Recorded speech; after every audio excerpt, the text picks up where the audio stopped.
না জাহান্নাম পাইতেন? আরশ কুরসি লৌহ কলম অন্যান্য নবীদেরকে ফেরেশতাদেরকে আল্লাহ বানাইতেন না। যেই নবী না আসলে আল্লাহ কোনো কিছুই বানাইতেন না। লাউলা কালামা খালাকতুল আফলাক, আমার নবী বলেন আমাকে সৃষ্টি না করলে আল্লাহ কোনো কিছুই সৃষ্টি করতেন না। যেই নবীকে না বানাইলে আল্লাহ, যেই নবীকে সৃষ্টি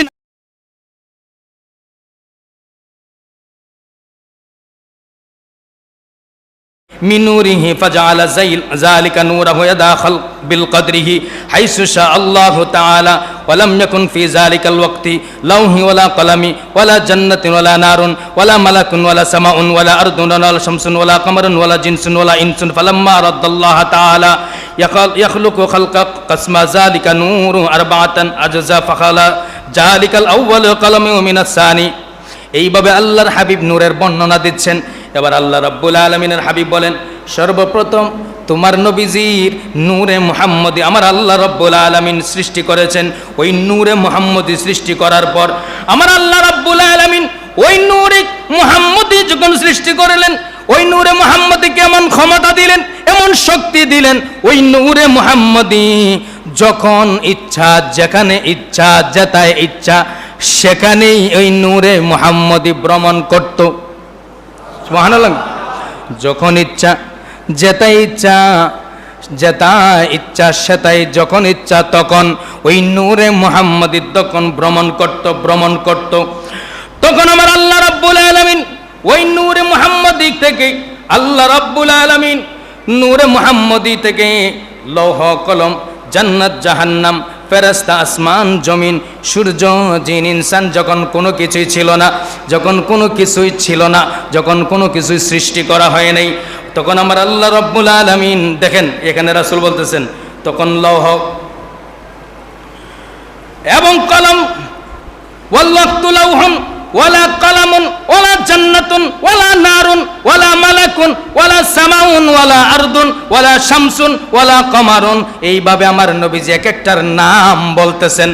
আমার নবী বলেন যখন লৌহন, কলম, জান্নাত জাহান্নাম, ফেরেশতা, আসমান জমিন, চন্দ্র সূর্য, জিন ইনসান কোনো কিছুই সৃষ্টি করা হয় নাই, তখন তোমার নবীজির নূরে মুহাম্মদী সৃষ্টি করেছেন। ওই নূরে মুহাম্মদী তখন যেখানে ইচ্ছা সেখানেই ভ্রমণ করতে পারত, ভ্রমণ করত। তখন আমার আল্লাহ রাব্বুল আলামিন ওই সময় চিন্তা করলেন, ফালাম্মা আরাদাল্লাহু তাআলা আইয়াখলুকা খালকা, তখন আল্লাহ রাব্বুল আলামিন ইচ্ছা করলেন আল্লাহ তাআলা তার মাখলুক সৃষ্টি করবেন। খালাকা আইয়াখলুকা খালকা কসমা যালিকা, তখন নূরা আরবাআতান, তখন আমার আল্লাহ রাব্বুল আলামিন সৃষ্টি করার জন্য, এই মাখলুক সৃষ্টি করার জন্য ইচ্ছা পোষণ করলেন। আল্লাহ যখন মানুষ বানানোর জন্য, মাখলুক বানানোর জন্য, সৃষ্টি তৈরি করার জন্য ইচ্ছা পোষণ করলেন, তখন আমার আল্লাহ রাব্বুল আলামিন নূর আরবাআতান, ওই নূরকে 4টা ভাগে ভাগ করলেন। ওই নূরে মুহাম্মদীকে 4টা ভাগে ভাগ করলেন। কয় ভাগে? 4 ভাগে ভাগ করলেন।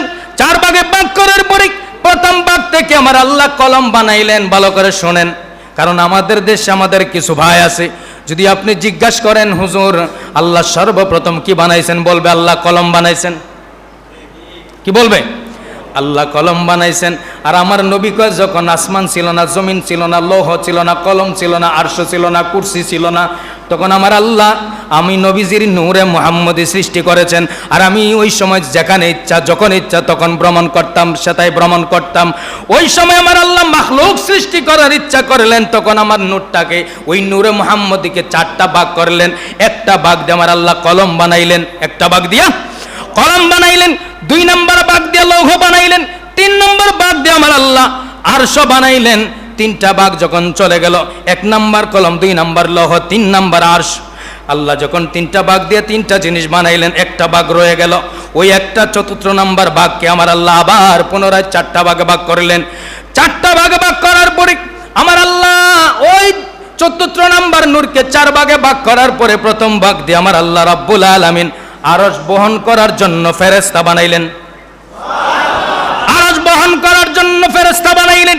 দ্বিতীয় ভাগ থেকে আমার আল্লাহ কুরসি বানাইলেন। ওই যে চেয়ার, আমার আল্লাহ রাব্বুল আলামিন নিরাকার, আল্লাহর কোনো আকার নাই।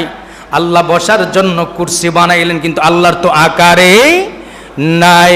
আল্লাহ নিরাকার, আল্লাহর কুদরত দ্বারা সব কিছু সম্ভব। এটাই আহলে সুন্নাত ওয়াল জামাতের আকীদা এবং বিশ্বাস। আল্লাহর কুদরত দ্বারা সমস্ত কিছু কি সম্ভব। আল্লাহর কুদরত দ্বারা এই পৃথিবীর মধ্যে সর্বত্র সর্ব জায়গায় বিরাজমান। আল্লাহর কুদরত দ্বারা সর্বত্র সর্ব জায়গায় সর্ব সময়ে বিরাজমান, এটাই আহলে সুন্নাত ওয়াল জামাতের আকীদা এবং বিশ্বাস, এবং এটাই হানাফি মাযহাবের আকীদা। বন্ধুগণ আমার, দ্বিতীয় ভাগ দিয়ে আমার আল্লাহ বানাইলেন কুরসি, তৃতীয় ভাগ দিয়ে আমার আল্লাহ বানাইলেন অন্যান্য ফেরেশতা। এবার চতুর্থ নাম্বার ভাগ আবার রয়ে গেল। ওই চতুর্থ ভাগকে আমার আল্লাহ আবার 4 ভাগ করলেন। 4 ভাগ করার পরে প্রথম ভাগ দিয়ে বানাইলেন আসমান, দ্বিতীয় ভাগ দিয়ে বানাইলেন জমিন। ওই মিয়া মাটির ব্যবসা করো, নবীরে মাটির তৈরি বলো। আমার নবী কয় প্রথম ভাগরে আল্লাহ 4 ভাগ করলেন, এটা দিয়া 3টা জিনিস বানাইলেন। চতুর্থ নাম্বার ভাগ দিয়ে আবার 4 ভাগ করলেন, আবার 3টা জিনিস বানাইলেন। আবার ওই চতুর্থ নাম্বার ভাগ দিয়ে আবার 3টা ভাগ করলেন। ওই 3টা ভাগের দ্বিতীয় নাম্বার ভাগ দিয়ে আল্লাহ জমিন বানাইছে। আল্লাহ যদি এত পরে নবীর নূর দিয়া জমিন বানায়া থাকে, ওই জমিনের মাটি দ্বারা আমার নবী কেমনে সৃষ্টি হয়? সহজ জিনিস। যেই জমিন নবীর নূরের 3 নাম্বার ফ্যাক্টরের 2 নাম্বার মাঠ, 2 নাম্বার নূর দ্বারা আমার আল্লাহ রাব্বুল আলামিন 3টা ভাগ করার পরে ওই নূর থেকে, আমার নবীর নূর থেকে আসমান বানাইলেন, জমিন বানাইলেন। ওই জমিনের মাটি দিয়ে আল্লাহ আদমকে বানাইলেন। ওই জমিনের মাটি দিয়ে কাকে বানাইলেন? ওই মাখলুক বানাইলেন, আদম বানাইলেন। ওই আদম থেকে, ওই আদমের উরুসের সন্তান আমরা, আদমের জাতের সন্তান আমরা। কিন্তু আমার আল্লাহ সরাসরি আদমকে মাটি দা বানাইলেন, আমাদেরকে নয়। আমাদেরকে মা বাবার নাপাক পানি দা বানাইলেন। খালাকাল ইনসানা মিন নুতফা। সুবহানাল্লাহ। আল্লাহ কয় জমিনের মাটি দিয়ে বানাইছি কাকে? আদমকে। সরাসরি মাটি দিয়ে আদমকে বানাইলাম। শুধু মাটি না, মাটির সাথে আগুন দিলাম, পানি দিলাম, বাতাস দিলাম। 4টা জিনিস দিয়ে আমি আদমকে বানাইলাম। আদমের নুতফা দিয়ে আমি শীষকে বানাইলাম। আবার আদমের বাম পাজার হাড় দিয়া আমি তার স্ত্রী হাওয়াকেও বানাইলাম। হাওয়াকে যদি আল্লাহ হাড় দিয়া বানায়, বোঝা গেল হাওয়ার বানানোর সাথে আদমের সাথে মিল নাই। আদমকে বানাইলেন সরাসরি মাটি দিয়ে, আগুন দিয়ে, পানি দিয়ে, বাতাস দিয়া। আর আদমের হাড় দিয়ে বানাইলেন মা হাওয়াকে, ওনার স্ত্রীকে, আমাদের মাকে। আর ওই আদম এবং মা হাওয়ার আল্লাহ রাব্বুল আলামিন নুতফা থেকে বানাইলেন শীষ আলাইহিস সালামকে, আবিল এবং কাবিলকে। ঠিক না বেঠে? বন্ধুরি আমার, এই জন্য বুঝার বিষয়, ইমানের বিষয়, মুহাব্বতের বিষয়, প্রেমের বিষয়, ভালোবাসার বিষয়। নবীকে বুঝতে হলে ওর বন্ধু উপরের চোখ দিয়া বোঝা যাবে না, বিবেক বেন দ্বারা বোঝা যাবে না। নবীকে বুঝতে হলে প্রেমের চোখ দিয়া দেখতে হয়। নবীকে বুঝতে হলে প্রেমের অন্তর দিয়া দেখতে হয়। নবীকে চিনতে হলে প্রেমের অন্তর দিয়া যখন নবীর দিকে তাকাইবেন, তখন আপনার জবান থেকে মাটির ক্যাম্পাসারি আসবে না, আপনার ক্যাম্পাসারির ভিতরে ওই নূরে মুহাম্মদের কথাই চলে আসবে। সুবহানাল্লাহ। এবার আমার নবী বলেন, আমার ওই চতুর্থ নাম্বার নূরকে দিয়া 4টা ভাগ করলেন। 1টা ভাগ দিয়ে আসমান, 2 নাম্বার ভাগ দিয়ে জমিন, 3 নাম্বার ভাগ দিয়ে জান্নাত এবং জাহান্নাম। সুবহানাল্লাহ কন্যা। ওরে 3 নাম্বার ভাগ দিয়া জান্নাত এবং জাহান্নাম বানাইলেন। আর 1টা ভাগ রয়া গেল, আর 1টা ভাগ রয়া গেল। ওই ভাগটা আমার আল্লাহ রাব্বুল আলামিন, বুঝেন সহজ বিষয়, 1টা ভাগ রয়া গেল। আল্লাহ 3 নাম্বার ভাগ দিয়া জান্নাত জাহান্নাম বানাইলেন। চতুর্থ নাম্বার ভাগটা রয়া গেল। ওই চতুর্থ নাম্বার নূরে মুহাম্মদের ভাগটা আল্লাহ রাব্বুল আলামিন যখন আমাদের আব্বাজান আদম নবীকে বানাইলেন, আদম নবীকে যখন বানাইলেন, বানানোর পরে রুহু দিলেন। রুহু যায় না, রুহু যায় না। রুহু যখন যায় না, রুহু বারবার দেওয়া হয়, রুহু ফিরে আসে। আল্লাহ জিজ্ঞাসা করলেন, রুহুরে তুমি ভিতরে যাও না কেন? তুমি কেন বারবার বেরিয়ে আসো? এবার রুহু ডাক দেয়া বলে, আল্লাহ আমি কিভাবে তোমার আদমের ভিতরে যাব? আদমের ভিতর তো অন্ধকার হয়ে আছে, আমার ভয় লাগে। সুবহানাল্লাহ। আদমের ভিতর তো অন্ধকার, আদমের ভিতরে আমি রুহু যাইতে ভয় লাগে। আল্লাহ আদমের ভিতরে আমি কিভাবে যাইব? লাইটের ব্যবস্থা করো। আমার আল্লাহ কয়, ওই যে আমার বন্ধুর নূরে মুহাম্মদকে দিয়ে আমি সমস্ত কিছু সৃষ্টি করার পরে আরশ, কুরসি, লৌহ, কলম, ফেরেশতা, আসমান, জমিন এবং আমি জান্নাত জাহান্নাম বানানোর পর 1টা ভাগ রয়ে গেছে। ওই নূরে মুহাম্মদের যে 1টা ভাগ রয়ে গেছে, ওই নূরের টুকরাটা আদমের পিঠের মধ্যে লাগায়া দাও। ওই নূরে মুহাম্মদী যখন আদমের পিঠের মধ্যে লাগায়া দেওয়া হলো, সাথে সাথে আদমের ভিতরটা আলোয় আলোকিত হয়ে গেল। সুবহানাল্লাহ কোন আলোয় আলোকিত হয়ে গেল। আমার আল্লাহ রূহ দিলেন, রূহটা দিতে দেরি আদমের ভিতরে দৌড়ায় আর ঢুকতে দেরি করে নাই। সুবহানাল্লাহ সুবহানাল্লাহ। আদমের ভিতরে রূহ ঢুকে গেল। এবার আদম নবী দেখে পিছনে দিয়ে আমার আল্লাহ নূরে মুহাম্মদী ফিট করেছেন। সমস্ত ফেরেশতারা এসে ওই নূরে মুহাম্মদীর ভিতরে চুমা দেয়, ওই নূরে মুহাম্মদীর ভিতরে এসে চুমু খায়। এবার আদম নবী ডাক দেয়া কয়, আল্লাহ আমার পিঠের ভিতরে কি তুমি ফিট করে দিলা? সমস্ত ফেরেশতারা এসে আমার পিঠের মধ্যে চুমু দিয়ে যায়। আল্লাহ আমাকে তুমি দেখার ব্যবস্থা করে আমার সামনে এনে দাও। আমার আল্লাহ বললেন, ফেরেশতা জিবরাইল তুমি কি করো? আদমের পিঠের মধ্যে থাকা নূরে মুহাম্মদী তার সামনে কপালের মধ্যে এনে দাও।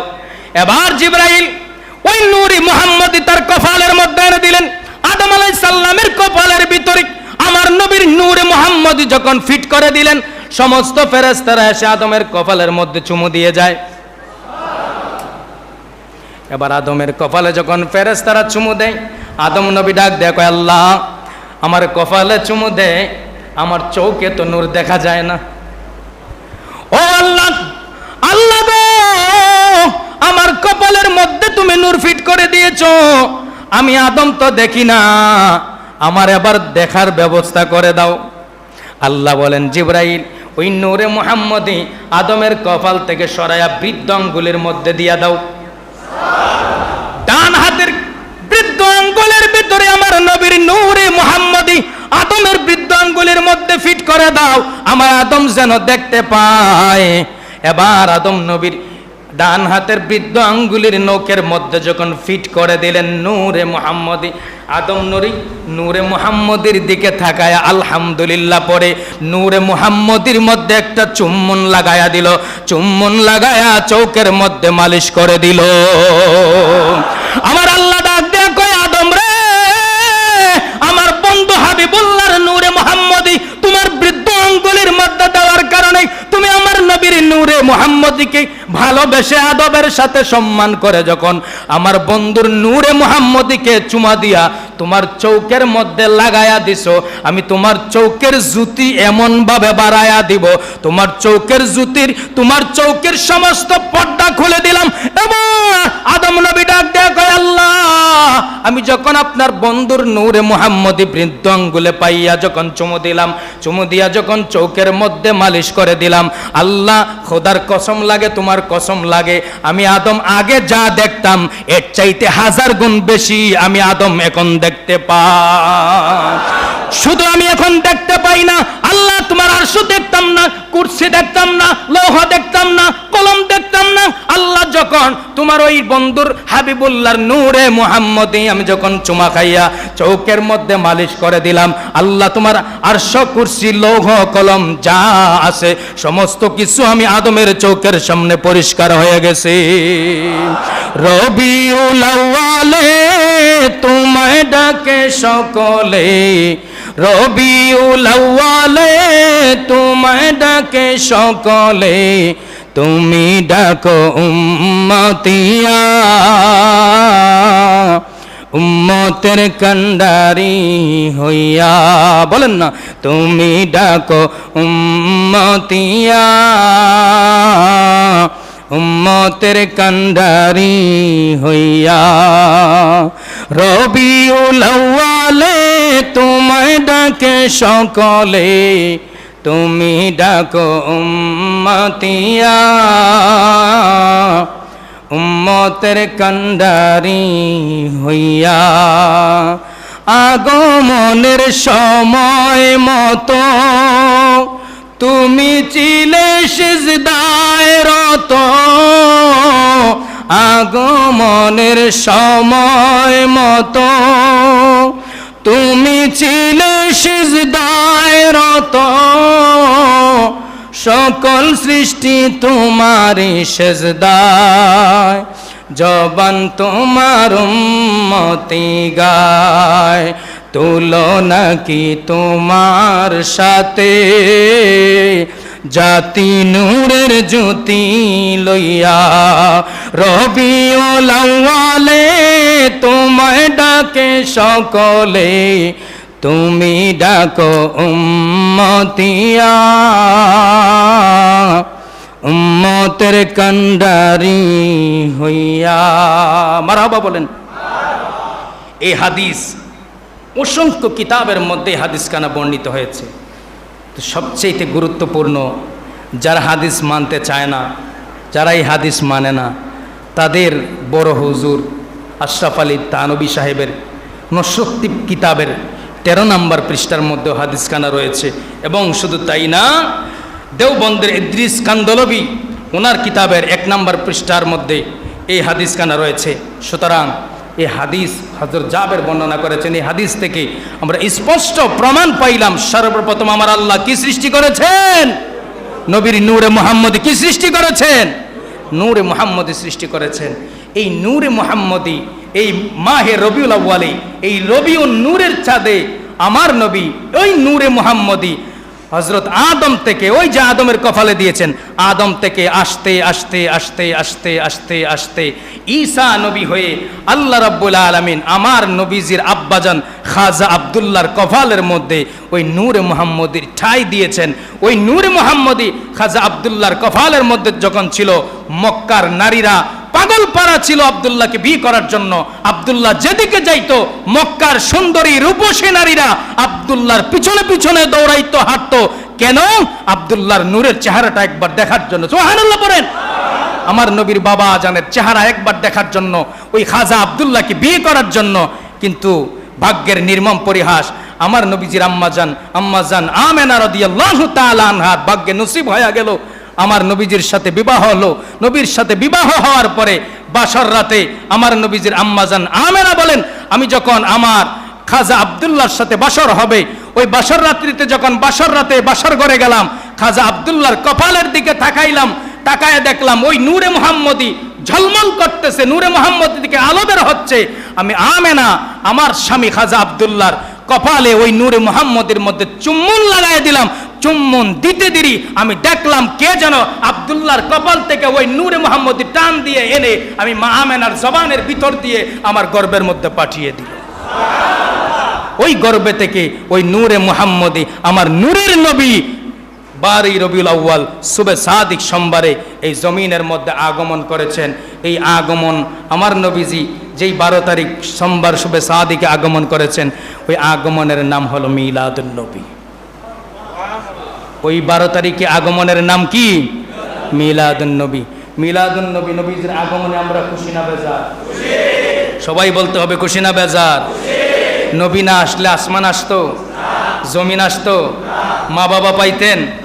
দুনিয়া পাইতেন? জান্নাত জাহান্নাম পাইতেন?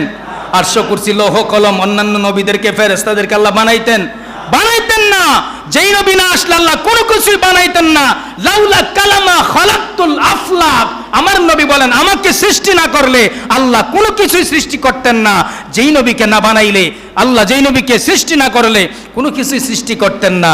ওই নবীজি এই রবিউল আউয়ালের 12 তারিখ শুবে সাদিক সোমবারে এই জমিনে আগমন করেছেন। নবীর উম্মতেরা, যেই নবীজি এসেই রব্বি হাবলি উম্মতি বলে কেঁদেছেন, যেই নবী এখনো এই মুহূর্তেও মদিনার রওজা মুবারকের মধ্যে রব্বি হাবলি উম্মতি বলে কাঁদেন, ওই নবীর আগমনে আমরা খুশি না বেজার? আমাদের ওই নবীজির আগমনে আমাদের জান মাল সবকিছু উৎসর্গ করতে রাজি আছি না নাই? আমাদের অর্থ ধন সম্পদ ব্যয় করতে রাজি আছি না নাই? কারণ যার জন্য সব পাইলাম তার জন্য যদি ত্যাগ না করতে পারি, আপনি আমি নিমক হারাম ছাড়া আর কিছু হতে পারবো না। সুতরাং এই নবীজির আগমনের মাস, এই মাস আজ রবিউল আউয়ালের 2 তারিখ, 2 তারিখ আজকে। তো আজকে নবীজি আগমন করেছেন, সেই আগমন উপলক্ষে সুস্বাগতম আহলান সাহলান মারহাবা জানানোর জন্য এই রবিউল আউয়াল মাসের শুরুতেই, রবিউল আউয়াল মাসকে আগাম বার্তা, আগাম মারহাবা জানানোর জন্য, সুস্বাগতম জানানোর জন্য আজ আপনাদের সুপরিচিত আপনার ডিআইটি জিমখানায় আমাদের খানকা শরীফে স্বাগত র্যালি বের হবে। আমি গুনাহগারও সেখানে যাব। 4:30 4:30 আসরের জামাত অনুষ্ঠিত হবে। তারপরে স্বাগত র্যালি, স্বাগত জুলুস বের হবে মাগরিবের আগেই জুলুস শেষ হয়ে মোনাজাত হয়ে তাবারুক বন্টন করা হবে। আপনাদের সকলের দাওয়াত, যাদের অন্তরে, যারা আজকের ছুটি আছে, যাদের অন্তরে আমার নবীজির মোহাব্বত আছে, আমার নবীজির জন্য আজকের এই জুলুসে আগমনের জন্য আমি আগাম দাওয়াত এবং অনুরোধ করছি যে যারা আমার নবীকে ভালোবাসেন, ভালোবাসার তাগিদে, নবীর মোহাব্বতে, নবীর ইজ্জতে, নবীর সম্মানে, নবীর প্রেমে, নবীর ভালোবাসায় আজকের এই স্বাগত জুলুসে 4:30টার সময় জিমখানায় ডিআইটিতে আমরা সবাই অংশগ্রহণ করব। আল্লাহ পাক যেন আপনাদেরকে এবং আমাকেও, যারা আমরা নবীকে ভালোবাসি, অংশগ্রহণ করতে পারি সেই তৌফিক দান।